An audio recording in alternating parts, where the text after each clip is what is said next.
복막투석 시작 환화를 위한 교육. 안녕하십니까?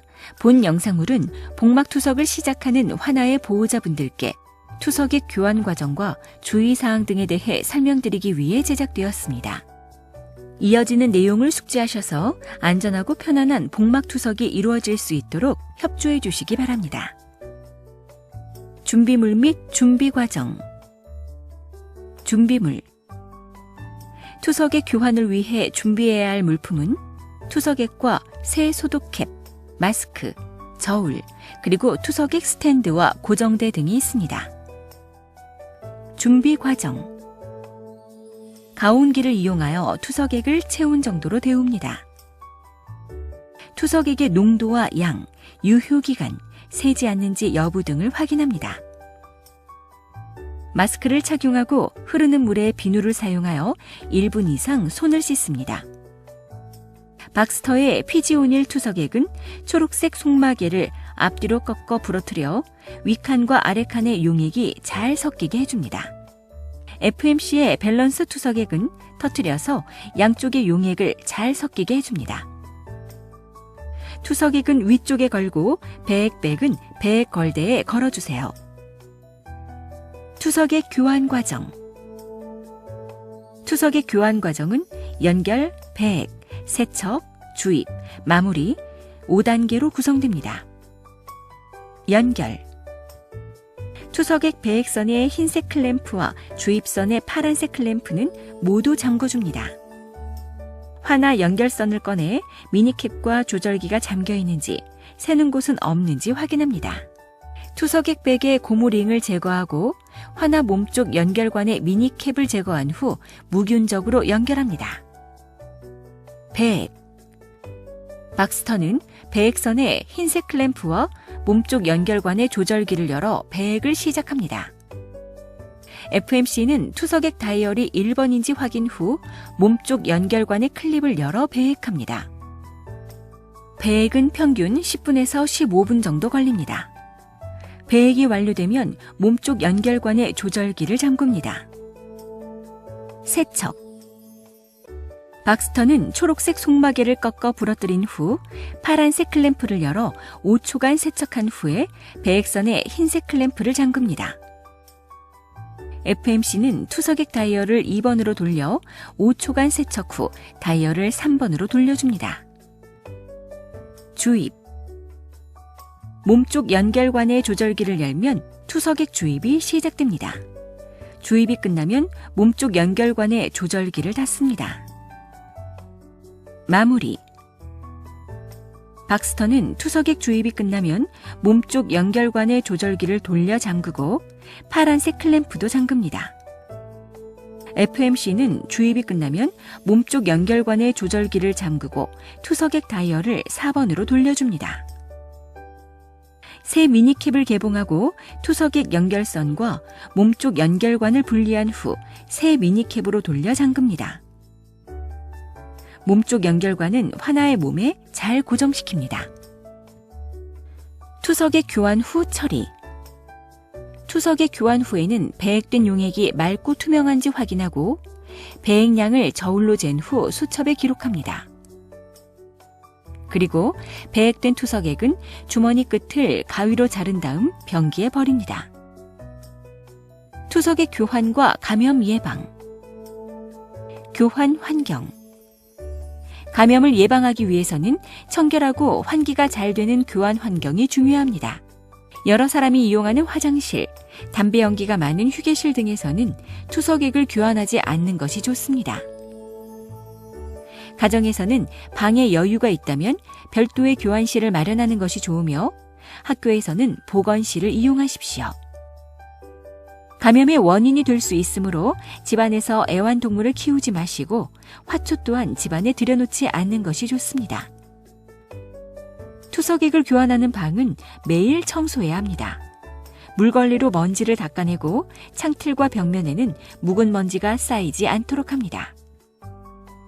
청소 후에는 30분 이상을 기다려서 먼지가 가라앉은 다음 투석액을 교환하도록 합니다.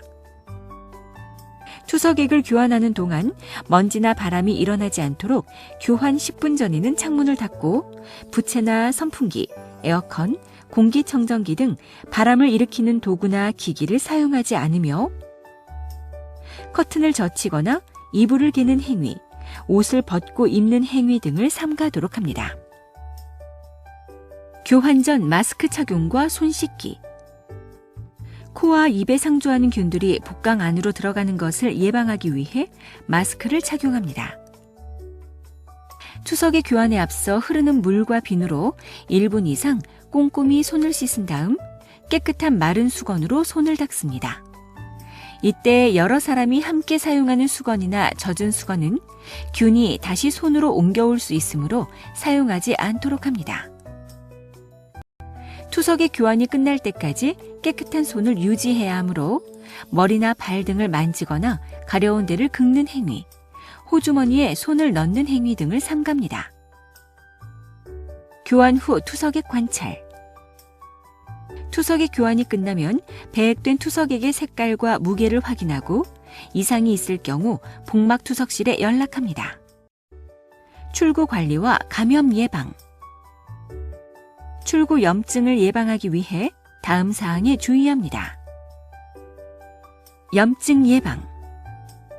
매일 한 번씩 출구를 관찰하고 소독을 해줘야 합니다. 출구는 항상 마른 상태로 유지하시고 땀이 많이 나거나 물에 젖은 경우에는 곧바로 거즈를 갈아줍니다. 속옷을 매일 갈아입고 청결 상태를 유지합니다. 복대를 자주 갈고 깨끗하게 유지합니다. 출구를 손으로 긁거나 도관이 당겨지지 않도록 주의합니다. 출구에 자극을 주지 않도록 엎드려 자거나 꼭 끼는 옷을 입지 마시고 허리띠가 출구 부위에 닿지 않도록 높이를 조절하거나 멜빵을 사용합니다. 소독 방법. 도관의 출구를 매일 한 번씩 소독하는데 베타딘 면봉을 사용, 원을 그리듯이 안쪽에서 바깥쪽으로 1, 2회 닦고 도관의 위쪽과 아래쪽을 안쪽에서 바깥쪽으로 한 번씩 닦아줍니다. 일회용 베타딘 면봉은 다시 사용하지 말고 버립니다. 베타딘은 건조되면서 소독 효과를 나타냅니다. 소독액을 바른 다음에는 자연 상태로 두거나 백열 등 스탠드를 이용하여 충분히 말려야 하는데 입으로 불거나 드라이어를 사용하면 공기 중의 균에 오염될 수 있으므로 삼갑니다. 소독액이 마르면 멸균 거즈로 출구를 덮고 반창고를 붙입니다. 실수로 도관이 당겨졌을 때 출구가 손상되지 않도록 도관을 반창고로 고정합니다. 한편 감염의 원인이 될 수 있으므로 처방되지 않은 연고나 파우더 등은 바르지 않도록 합니다. 목욕. 목욕은 샤워만 하실 수 있으며 수술 후 8주부터 가능합니다. 통목욕은 출구에 염증을 일으킬 수 있으므로 해서는 안 되며 대중목욕탕은 감염의 위험이 있으므로 절대 이용하시면 안 됩니다. 샤워 시에는 물이 들어가지 않도록 목욕용 테이프를 출구 부위에 붙이시고 샤워 후에는 즉시 출구를 소독합니다. 기록일지 작성. 복막투석을 하는 분들은 매일 기록일지를 작성해야 합니다. 매일 일정한 시간에 몸무게를 측정하여 기록합니다. 투석액을 교환할 때마다 투석액의 농도, 주입량, 배액량, 그리고 주입량과 배액량의 차이를 기록합니다. 주입과 배액에 문제가 있거나 배액액에 섬유소나 혈성 물질이 섞여 나오거나 혼탁함 등의 특별한 문제가 있는 경우에도 기록해야 합니다. 병원을 방문할 때에는 그간의 기록일지를 가지고 오십시오. 탈수나 수분 과잉 시 대처 방법. 투석액 속에는 삼투작용으로 수분을 제거하기 위해 포도당 등의 물질이 섞여 있습니다. 투석액은 농도에 따라 1.5%, 2.5%, 4.25% 등으로 표시되는데 농도가 높을수록 삼투압이 높게 작용하여 더 많은 수분이 복강으로 빠져나옵니다. 우리 몸의 수분 상태는 균형을 이루는 것이 중요합니다. 수분이 많이 빠져나가 탈수가 발생하면 어지럽고 갈증이 나며 입술과 혀가 마르고 혈압과 체중이 감소하므로 이러한 증상이 나타나면 수분을 섭취하고 고농도 투석액의 사용 횟수를 줄이며 음식을 약간 짜게 먹도록 합니다. 이와는 반대로 수분 과잉이 발생하면 눈과 다리가 붓고 숨이 차며 체중과 혈압이 평소보다 올라가므로 이러한 증상이 나타나면 수분 섭취를 제한하고 고농도 투석액을 사용합니다. 병원에 연락해야 하는 경우, 투석액의 주입이나 배액이 잘 되지 않는 경우 또는 배액량이 현저히 줄어든 경우, 불그스름한 투석액이 배액되는 경우, 이러한 증상은 심한 운동이나 활동을 많이 했을 때 나타납니다. 이럴 경우 헤파린이라는 항응고제를 투석액에 주입하세요. 투석액에 실같이 하얀 물질이 떠다니는 경우, 이러한 소견은 정상인인 경우에도 나타날 수 있는데 필요한 경우에는 도관이 막히는 것을 예방하기 위해 헤파린이라는 항응고제를 투석액에 주입하기도 합니다. 투석액 주입 중에 누출이 발견된 경우, 이러한 경우에는 오염물질의 침입을 예상해야 하므로 즉시 투석액 주입을 중단하고 배액시킨 후 3-4번 연속으로 세척 후 의료진과 상의하십시오. 복막도관이 손상되거나 피부 출구 부위로 투석액이 새는 경우, 사타구니, 배꼽 근처, 등 쪽이나 수술 부위에 부종이 발생한 경우, 복막투석을 시행하시면서 이상과 같은 문제가 발생한 경우에는 복막투석실로 연락하여 안내를 받으시기 바랍니다. 지금까지 복막투석의 과정과 주의사항에 대해 설명드렸습니다. 감사합니다.